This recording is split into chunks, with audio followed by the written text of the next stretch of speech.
Okay. Okay. So welcome everybody. Thank you for coming.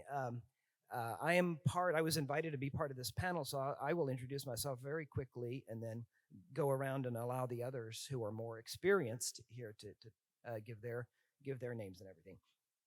My name is Mark Griffin. I teach Spanish at Oklahoma City University on 23rd, and I am not a dancer or a musician, but I love to watch dance and listen to music. My main area is the language and the culture and the literature a little more broadly. So I think that's why they invited me here today to kind of give maybe try to give the big picture and then let these these very talented women next to me tell their stories. And oh yes, and I am also an immigrant too, and that's kind of the theme here. I was born and raised in Mexico City, and came here maybe around your age, maybe a little bit older. I came here in high school when I was a high school sophomore, and have been in the United States more or less since then. Right. So with that, I'll go around and do the other introductions. And I had a little word I wanted to share with you, a thought to share with you before we launch into the other stuff. Okay. My name is Hicha Puz, and I am currently teach dance at the University of Central Oklahoma, and also founded the company, as you know, 13 years ago. And I am here because I'm an immigrant. I moved here at the age of 7 from South Korea and moved here with my family and did not know a lick of English and learned the language, learned the culture. But I'm here because I want to share this idea that immigrant children are just like anybody else. They have dreams, they have passion. Because I had those dreams fostered, and people gave me opportunities that this show. So that's why I'm here.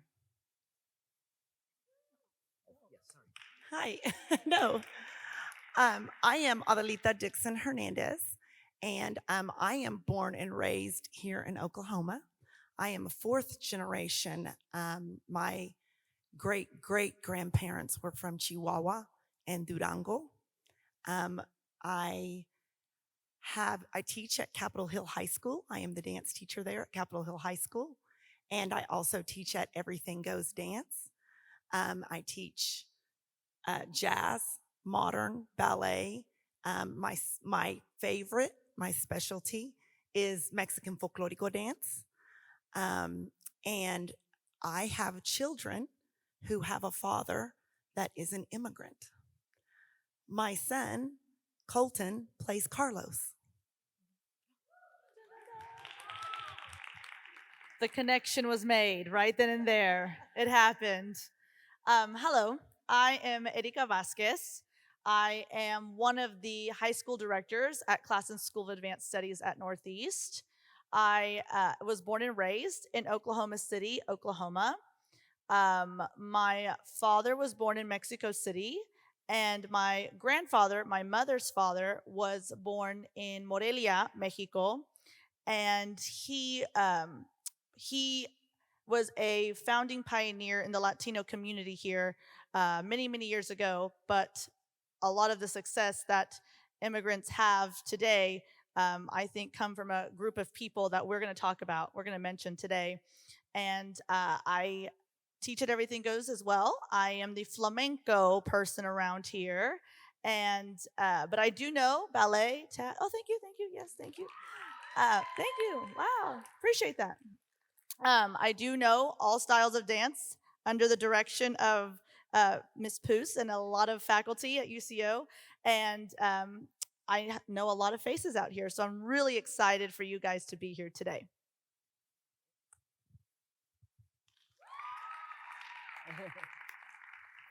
So let me share a little thought with you that I had kind of driving over, but I've been thinking about it for a few days since I watched the first production of the show last week. I loved it, by the way, and I'm sure you all did too.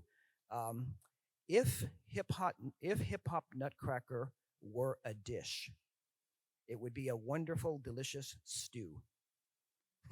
It would not be a salad. It would not be tomato soup. It would be a stew. Why do I say that? I say that because if it were a salad, we wouldn't have been able to have that wonderful piece where you have the tap and the flamenco together, it would be like the tomato and the lettuce. You'd have to keep them apart, right? First your flamenco, then your tap, right? And if it were just a tomato soup, it would be all ballet. None of that wonderful, interesting variety, right? So, hip hop Nutcracker is like a stew, and the United States is a stew.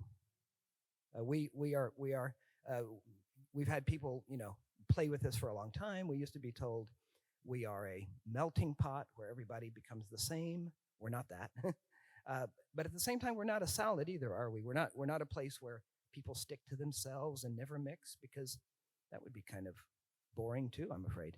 So hip hop Nutcracker is a great illustration to me of how the United States has a lot of subcultures, right? We are a nation, but we also have a lot of subcultures, and we belong to different groups. And those groups are communities with histories and with ancestors. And we don't just come to the U.S. as these little atoms or individuals. We come with histories. We come with people who came before us. And sometimes those ancestors or sometimes those communities face a lot of trouble or pressures. There are a lot of us grow, or a lot of people grow up with single mothers, or they might be undocumented, but they are still part of our community, still part of our nation. And that's a message that I think hip hop Nutcracker communicates really well, and a message that I've, in my own way, I guess, been trying to tell for a while. So and maybe that's why I got to come and be on the stage. But that was my thought. Mm-hmm. I love that sentiment, but I'd like to add that the stew without spices is really bland. And I think every culture that comes here brings a different spice, which makes it really hearty and delicious. And that's why it's important to come together and make stew. So I love that. Well, thank you. And that's my spiel. I won't sermonize, but we did have a little few minutes of video to show you that kind of illustrates some of this, and then we'll get to people telling more of their personal stories.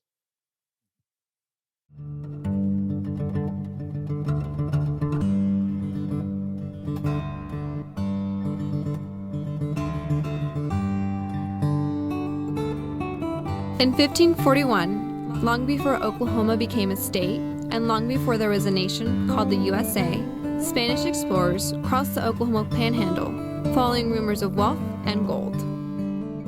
They searched, I think, in many respects for some of the mythical areas that they had heard about, the seven cities of gold, the Gran Quivira, and things of that nature that seemed to lie to the north. But really they found relatively little that would inspire them other than very dry land. They found buffalo that were unlike anything they'd ever seen before.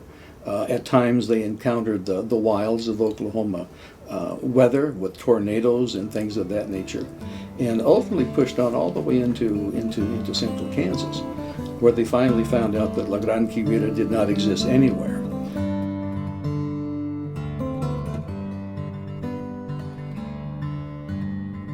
Sometime between the remote past and the industrial present, Spanish-speaking cowboys, vaqueros, also left their mark on the area. As people moved into Oklahoma to begin to develop its resources here, you began to see that kind of intersection that brought, I think, maybe some of the most enduring elements of Spanish culture here and Mexican culture here, which is, as many people have pointed out, in the ranching. And most of the early cowboys were vaqueros, who brought with them, in a sense, their techniques of herding cattle, raising cattle. They brought with them, in some respects, the outfits that the vaqueros wore, with the sombreros and the chaparreras, the la riata, cowboy culture. And I think very often we forget the connection. But of course, cowboy is nothing more than a translation of the Spanish term vaquero. Spanish, it turns out, was the first European language spoken in what we now call Oklahoma. During the first decade of statehood, the vaqueros were followed by Spanish-speaking railroad workers, coal miners, and Catholic missionaries. And as a result, the Carmelites, in many respects, began a kind of mission. They established a little mission church in Oklahoma City. They established La Virgen de Guadalupe church in Tulsa. Their plans to build a large, magnificent Catholic church had to be scrapped in favor of a much smaller structure. Continued antipathy of some people against Catholics was very strong. You know, the Ku Klux Klan was very powerful here in Oklahoma. And not only present, but very powerful in the ranks of politicians. As a result, with all of those pressures, I think they modified rather considerably. But Little Flower Church did, of course, become the center of religious and cultural and charitable activity. From as early as I can remember, our family traditionally attended Little Flower Church. Went to Spanish Mass from probably the time I was baptized, but from the time I was an infant, going and seeing the beauty, annual carnival, and being able to just enjoying the food and enjoying the culture and everything else. Latinos frequent the Little Flower Church, along with scores of other Catholic and evangelical churches. Those who are newly arrived, like those who came over a century ago, take on the hardest jobs. The ones the locals don't seem to want. Various kinds of employment, which is not so much different from the kinds of employment that they found in the 1910s and the 1920s, in jobs that citizens of the United States and Oklahoma didn't particularly care to do. Landscaping, in roofing, in construction, and things of that nature.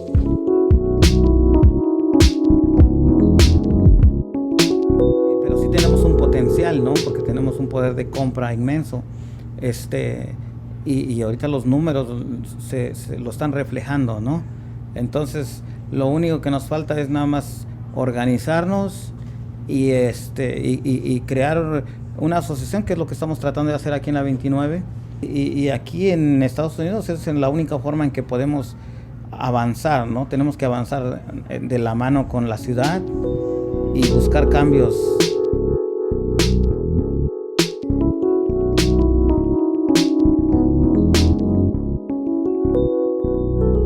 In Tulsa, the state's second largest metro area, we visited with Yolanda Charnay. As we arrived at her office, a local TV station was interviewing her about the Donald Trump phenomenon. The guy needs to take a civics lesson. He wants to do away with the 14th Amendment of the U.S. Constitution. You realize what that would take? Yesterday he was asked on Meet the Press, how do you get your information for foreign affairs and defense and so forth? And he told the moderator, he says, oh, well, I listen to the shows.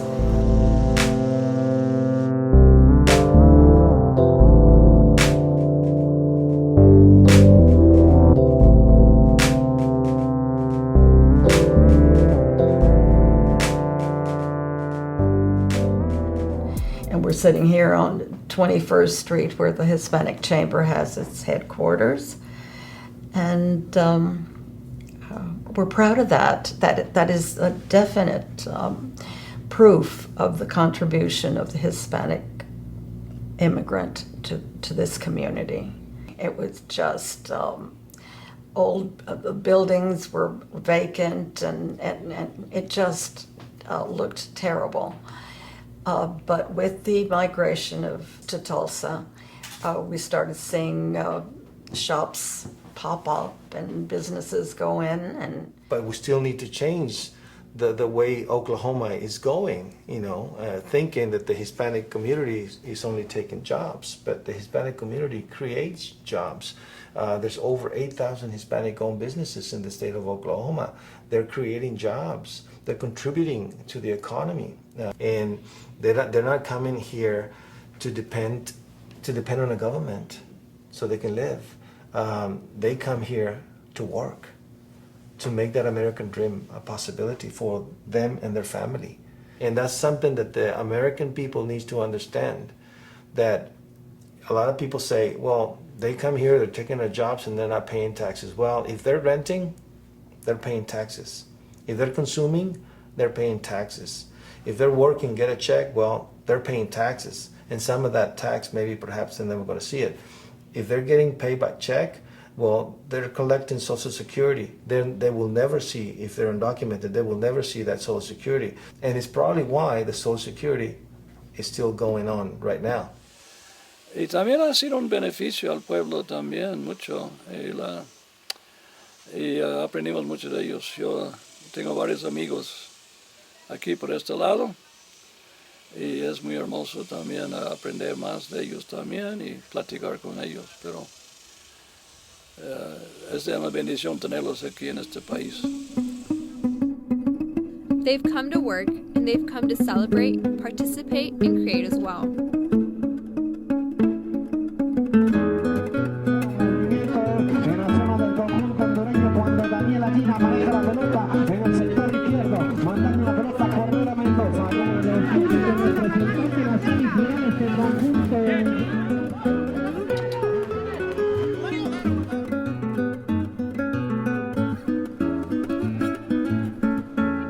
Here we are at what used to be Oklahoma City's Crossroads Mall, a shopping center in serious decline before it was renamed Plaza Mayor and became a venue for small businesses and festivals.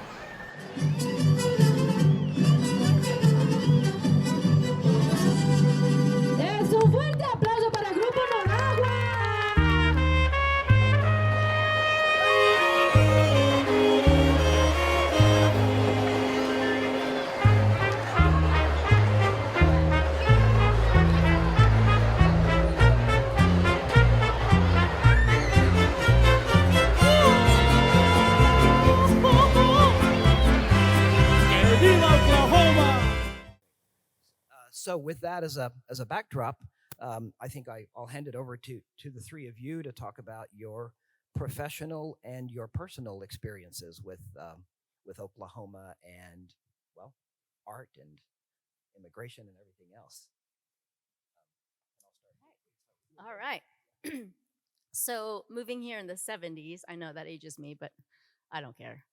In the 70s, my family's take on being here is that we're not going back.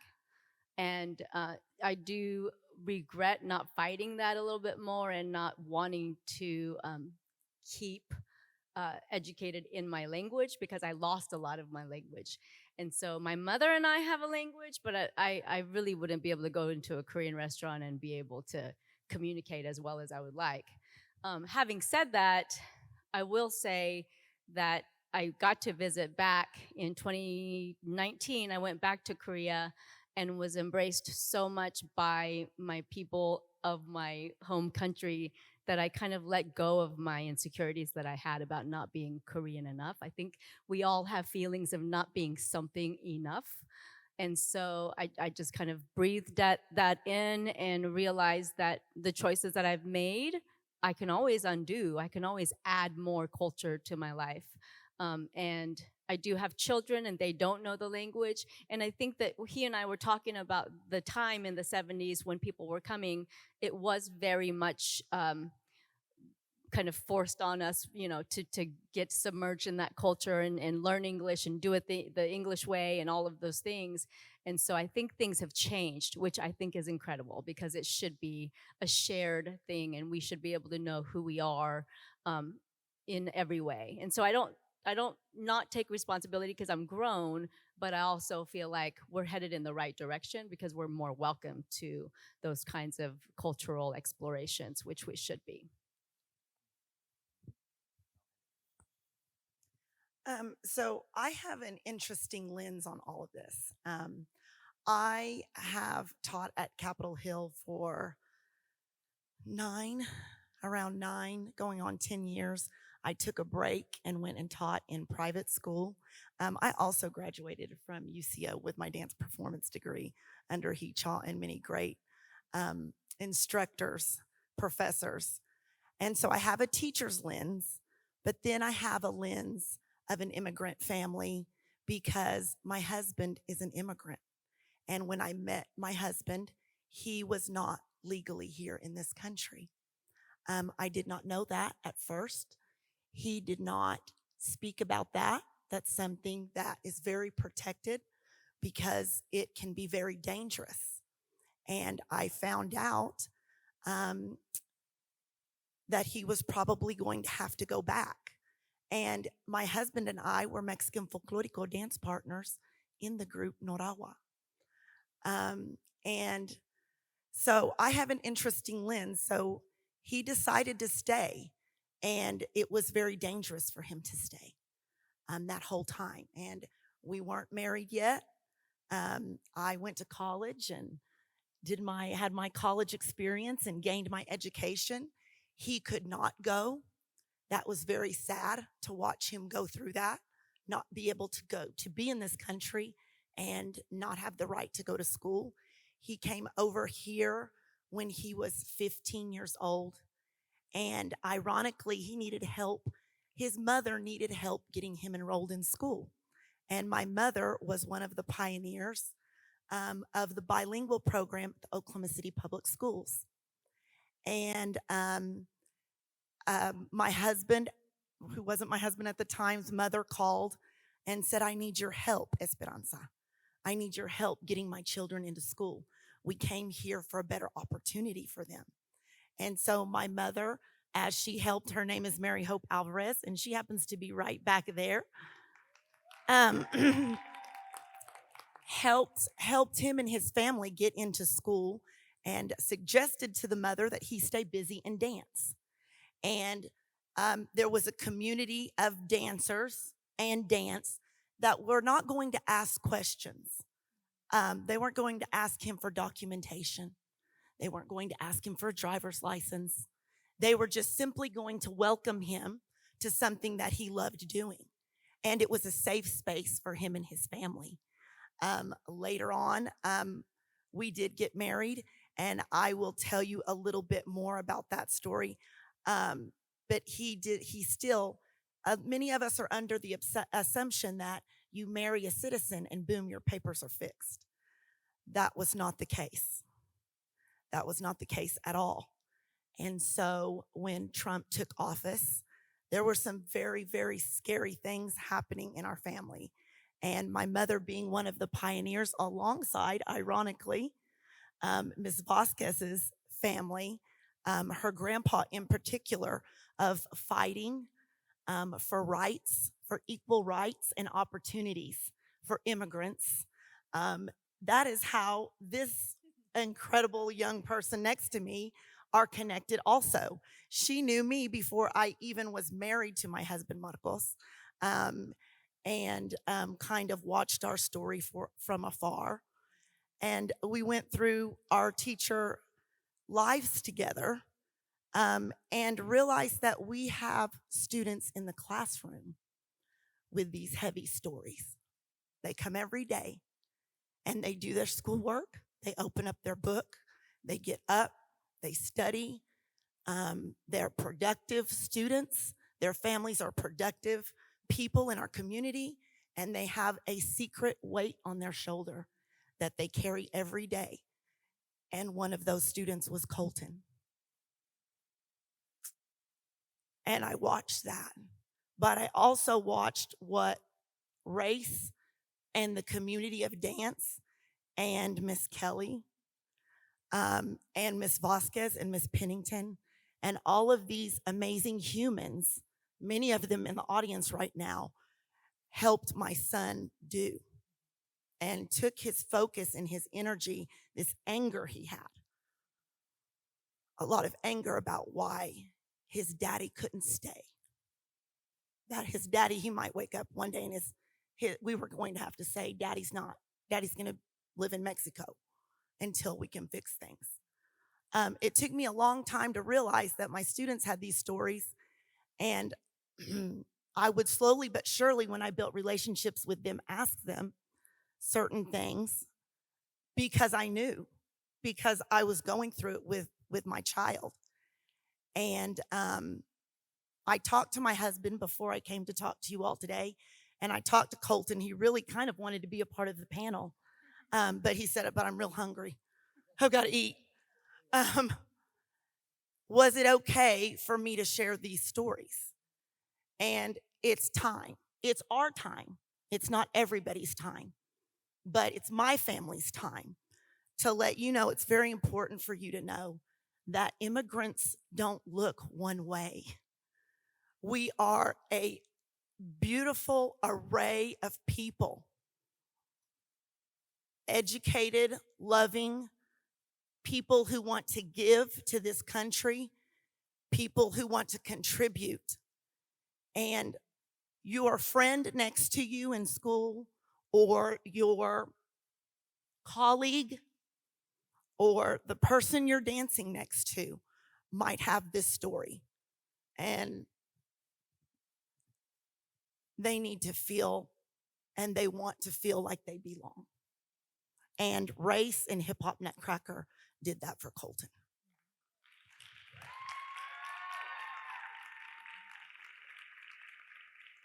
So my lens, I do want to start off kind of a funny thing. I don't know if you've ever seen the movie Selena.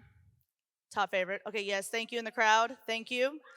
But Selena is a great example, and I think we bring it up a lot in our Latina talk, that in the car ride with the father and his children, Selena was Mexican American, and her father was from Mexico. And in the car ride, they're going to go do this big uh, interview in Mexico, and she's real nervous about it, and the father's real nervous about it, and he goes, you're just not Mexican enough. We're just not Mexican enough, and we're just not American enough. Like how much is you're never Mexican enough for the Mexicans. You're never for the Americans.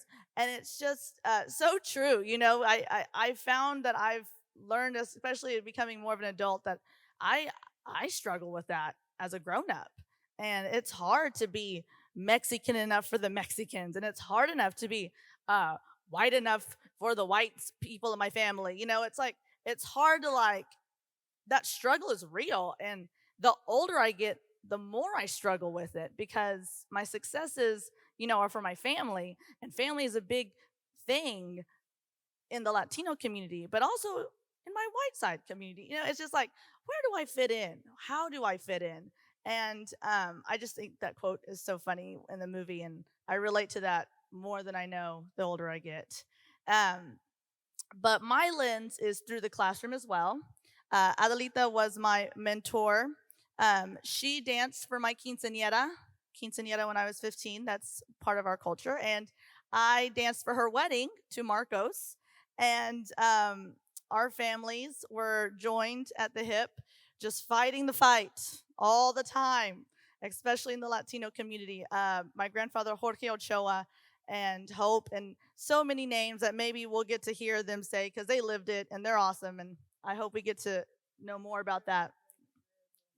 Yes, all these people, so many of these people um, that came through. But my classroom experience, I didn't realize until I was a teacher in the classroom how um, the students in my classroom deal with struggles, and they are real, and they are heavy, and they are deep at such a young age.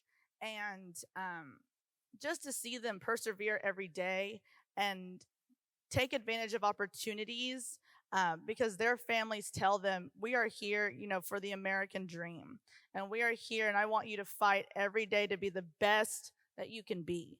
And to have limitations, but to also have that dream is a real battle sometimes in the classroom.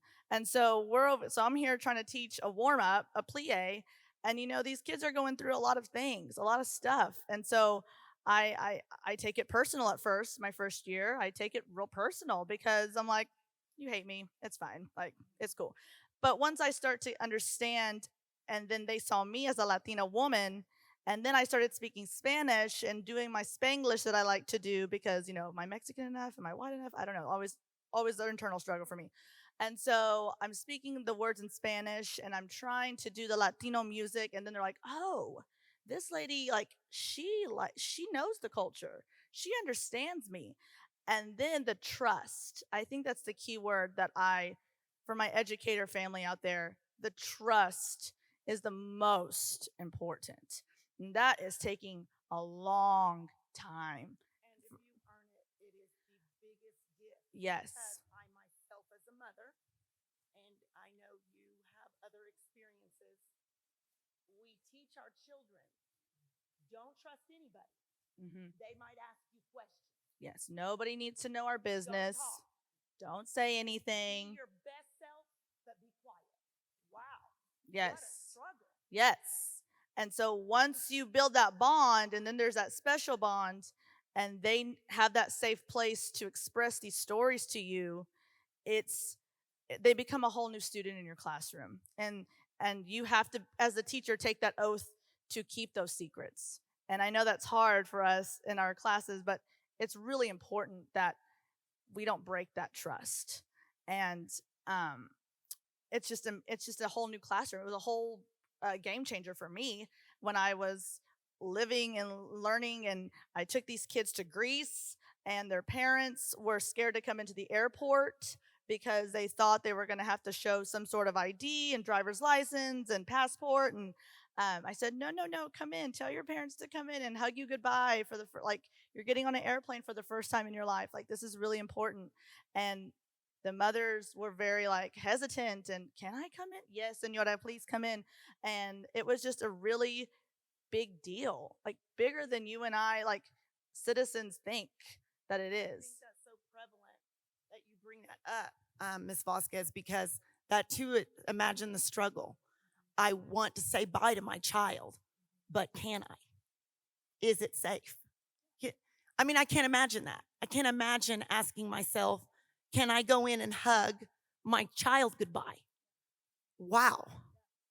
You know, and so thank you for bringing that up because It happens. It happens. And as educators, we have to know and that these things are sensitive, and that we have to, what am I saying? Oh, okay. But as far as the pioneers in my family, I'm moving on. I'm keep going. My grandfather, he was such an entrepreneur. He wanted to do things in Oklahoma and wanted to see it successful and wanted a place for Latinos to go and be able to speak their language and comfortably in front of each other. Because I don't know. I didn't grow up in the 70s. I don't know what that was like. Okay, so I'm not even going to pretend like I do. But I would imagine that it was very limited of where you were welcome to speak your language of choice wherever you would come from. And he did movie theaters here on the south side. He opened up the first movie theater that showed Spanish speaking films, and he opened up a restaurant right down the street from that, and his children were made to work there. And my mom is here today as one of those children that had to work the many hours. And he had what is now the Lyric Theater, attached to Everything Goes Dance Studio. My grandfather also owned that theater before it was Lyric, and then he was ill, and the city bought it, and Lyric bought it from them.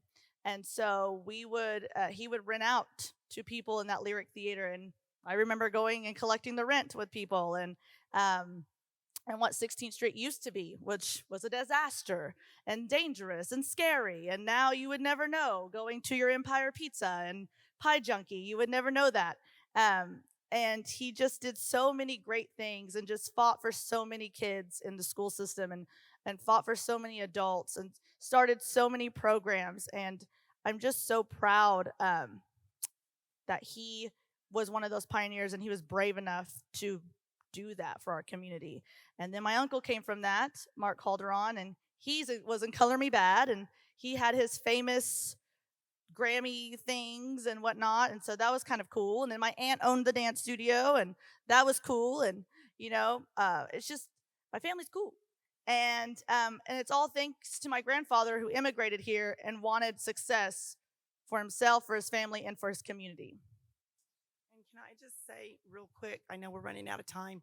With that story, it's important. Our immigrant families that are here, if there are in the audience, or our students whose parents are immigrants, but you are not, and you feel halfway in between. One thing I learned was when Colton finally did understand his daddy's story, and I'm going to tell you because it's important to him that I tell you, that his daddy took his little sister and his little brother, his uncles and his mom, and pushed them through a river and stayed behind a bush for 3 days and then got picked up by their big brother. My son was told that story as we crossed Chihuahua, Mexico. And then, and only then, did I realize how important these stories and this information are to the next generation and our children, and for you all to know them and be able to tell generational stories about your grandparents, because then that's when Colton said, I know my purpose. I know what my daddy went through now to get us here, to get to be here so that I'm here. And I think, honestly, when you see him on stage, I know that he carries that sense of purpose with him. And I hadn't told him that story until we had to, because Marcos might not have been with us. So please tell your children their stories. And those students that are here, ask your parents, where was grandma and grandpa from? I had a little note to add to that because I'm really impressed about um, we we all in some ways are caught between where our parents came from or our ancestors came from and the United States and I think one needs to take pride in being sometimes a combination of things, right? Being Mexican American, for example, is not the same thing as being Mexican. And it's not the same thing as being Irish American. It's different, right? And there's something to be proud of in that particular culture or subculture, if you will. And I think Selena is really the beginnings of taking pride in that what they call Tejano culture, right? Which I think is its own thing and it's great, right? Anyway, So to segue back to why the show is so important is that we strive to use the arts to educate. I mean, our mission is to ignite social awareness and change through dance performance and education. And if you think about the culture of hip hop, the idea of hip hop is to push back against societal norms, to push back against disparities in socioeconomic status and or racism and or all the things that we think are not right in our culture. And that does include immigration. Why do we treat people from other countries poorly? Why do we not have rights for them? These are all questions that I've always had. And I remember as a young child translating for my parents because I was able to get the language quickly. And I remember them being treated so differently. And I remember watching other adults talk to them like they couldn't understand. Well, they couldn't, but there was nothing wrong with them. They just spoke a whole nother language than what these people spoke. So I think if we can educate our communities to say, hey, these people are great and they have a whole nother language that they're trying to learn here. So can we be more patient? Can we use another means of communication? Can we help them out? Because like I said, this show is a dream of an immigrant child. And we have many more immigrant children here who have dreams, and we should be helping them because they can help our community. So it's very much cyclical in this. If we support, then they will support, and we should keep that going. thanks.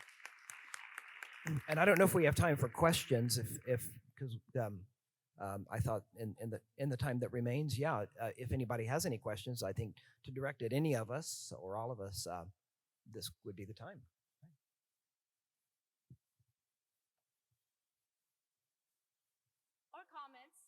Or comments. I'm hungry. Tengo hambre. Yeah.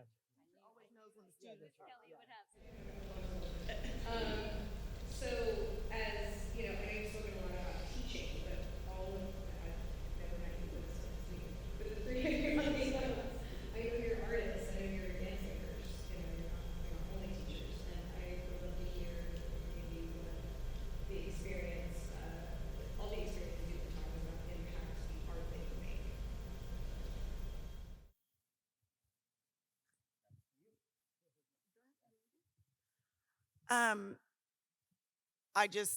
I think it connects back to what I said about Colton, is that I have a real sense of purpose in my art form. And for me, because my culture is very much storytelling, a lot of my art form comes out in forms.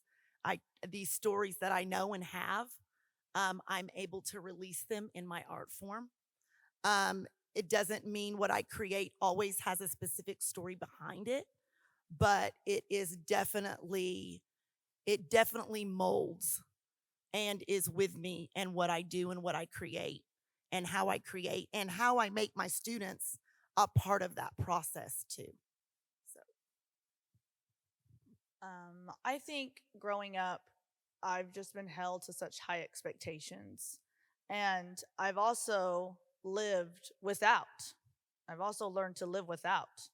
Um, and I think growing up with having hard times and then getting into these times of like, but you're still expected to do this. Like, no matter how hard it is when I was little, how much it's changed now, it's the high expectations. And I think that follows me, I know, into the teaching, high expectations, but also knowing that my students deserve to be pushed comes out through my art. And I think, them not being self-secure about themselves, I find art and I find movement that will push them into new light always. How will I make them see this differently? How will I make them be weird? How will I make them be uncomfortable? How will I make them be clean and polished?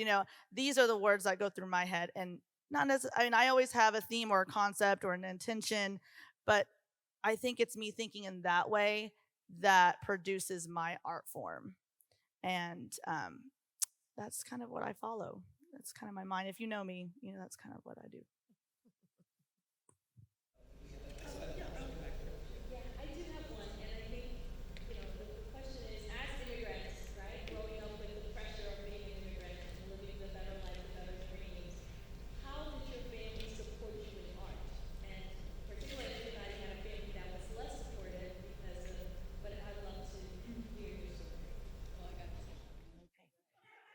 This is for you. So, not to be stereotypical, but my family was not super supportive in dance because they didn't understand it. I wasn't going to be a nurse or a librarian. What?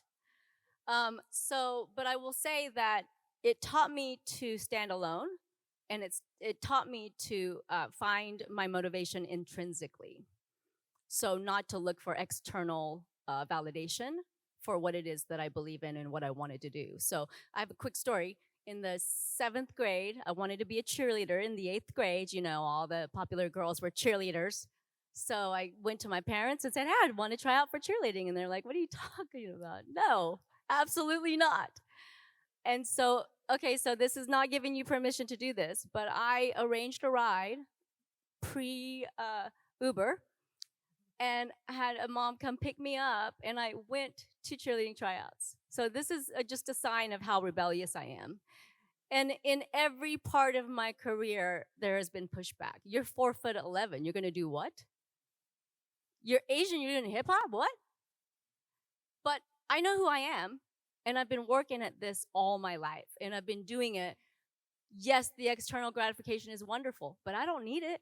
I don't need it for my passion. I'm going to be passionate about it no matter what. Hey, I'm doing this. Come with me. That's kind of my goal with it. I think that's an overall big theme that you said that. Come with me. I'm not doing this for myself. I think that's for me as an immigrant, what's very important for me to understand and hopefully maybe take a bit of this with you. We're here to share. Sharing it and bringing it in to who we are as Americans only makes us that much more richer, that much more cultured, that much more aware and human. And I think that in itself is art when we do that.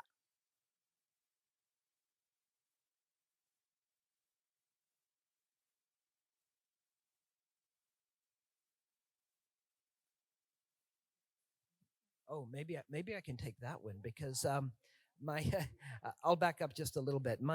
I was born in Mexico and lived there. I was in a Mexican school up until through about your age.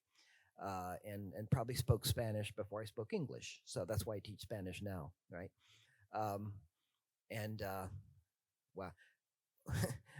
When my parents were from the United States. The reason they moved to Mexico was they were church workers. They were missionaries. So I'm what they call a missionary's kid. So I'm a very different kind of case. Um, when I came to the United States, um, my big dream, don't laugh, was to play football, like American football, like Dallas Cowboys football, not soccer.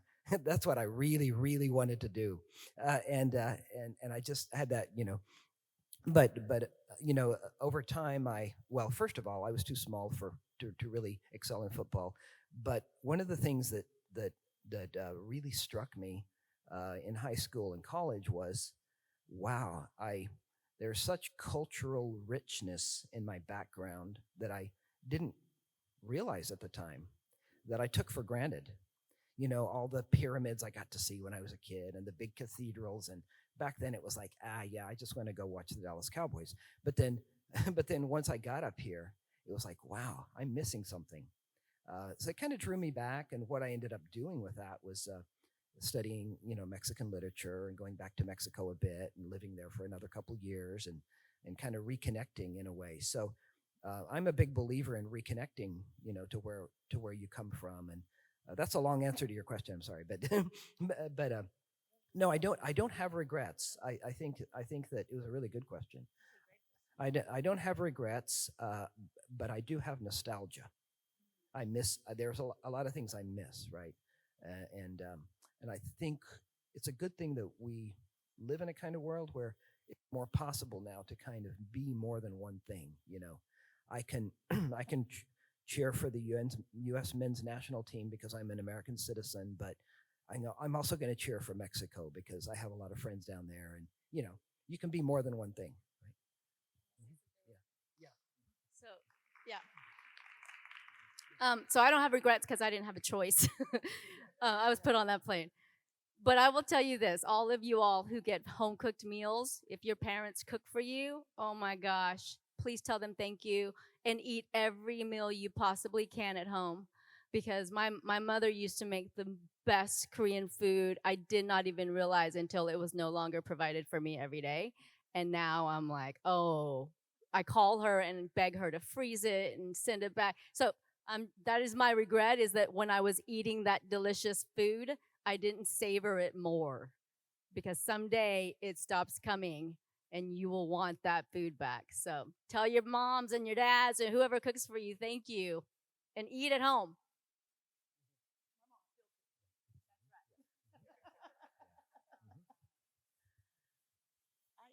I do know that my mother-in-law came to see Hip Hop Nutcracker for the Spanish show last weekend, and I have a picture of her. I think I posted it, looking at Carlos/Colton, and she did say, "We don't regret anything." She actually said that. I don't regret anything. She knows when she sees her grandchildren here that every single step that was taken was worth it. So I I just know because I get to witness that, and it's such an honor to witness it. Because it's just I showed you that picture, and the picture's worth 1,000 words. Any more questions? I don't have a question, I have a comment, if that's okay. Absolutely. I'm one of the spices you spoke about.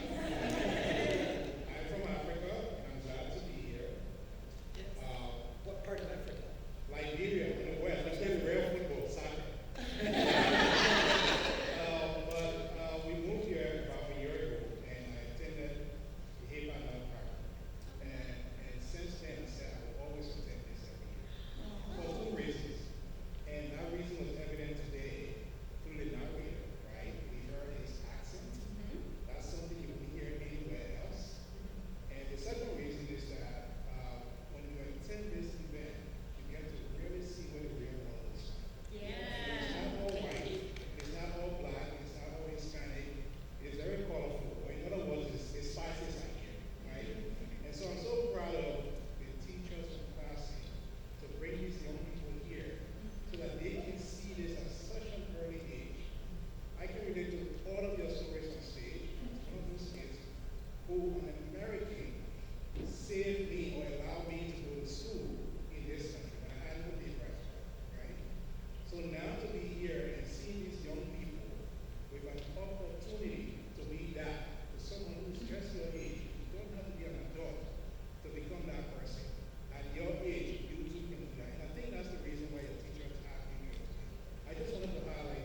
Thank you so much.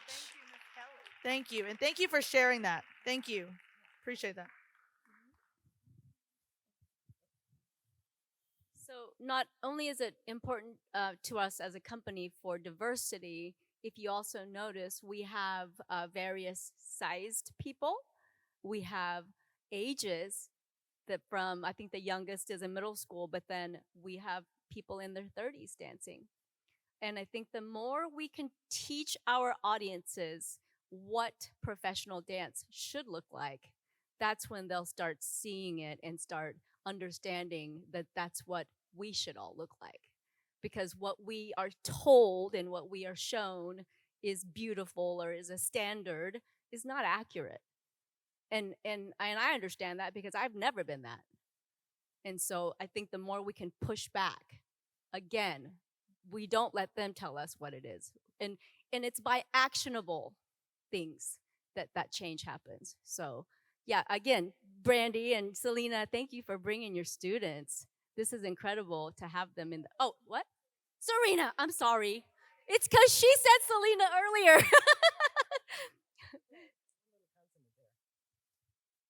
I asked about Africa because after I graduated from university, I joined the Peace Corps. And I thought, well, I speak Spanish. They will send me to Ecuador or Costa Rica. But no, I got to go to Africa. I was in Botswana in southern Africa. Yeah, beautiful country. Had a great time there. But anyway, that's why I asked. Yeah, yeah. And I think, if you've lived abroad, you become more curious about everywhere, right? If you're from Africa, you're probably also curious about Mexico and Brazil. And if you grew up in Mexico, you become curious about Africa and Asia and places like that. So the travel bug has always been with me. So, yeah. Oh, yeah. Sorry, we have to wrap it up. Thank you for being. Oh, did we miss some questions? I'm sorry if we did, but oh, okay. All right. Oh, yeah. I think she did. Okay, yeah. I just had a comment, especially because I'm seeing all of these beautiful young people in the audience, and I'm old as dirt. I was the first director and the first bilingual teacher for the Oklahoma City Public Schools. And we started with 25 students. We thought there were 25 students that were immigrants. And in 3 weeks, we counted over 130. Over. And pretty soon we hired 2 other teachers. But my comment is this: we have come a long ways. And in 1976, see, I told you I was as old as dirt. There was a time, and I shared this at the last panel, and I want to share it with you, that we 3 teachers were calling principals at Classen SAS, at Scheidler, at Jefferson, and telling them immigration is across the street. Do not let your children out. Keep them. Now, that happened here, and I was a part of that. Now, we actually have programs in the schools that highlight or help children that are so-called newcomers. But there was a time that did not happen. There also are children in the schools today. It's not very long since I was a principal, but there was a person at a school that was in administration that at one time would call the police to come out and check which cars did not have parking stickers. Because guess why, my loves? Because if you didn't have a parking sticker, then that meant you didn't have a driver's license, then that meant that you were an immigrant here illegally and had no right to be driving a car, because you could not have and still cannot have a driver's license today without having, yes, thank you, without having the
Well, thank you all for coming. Thanks for your questions and your.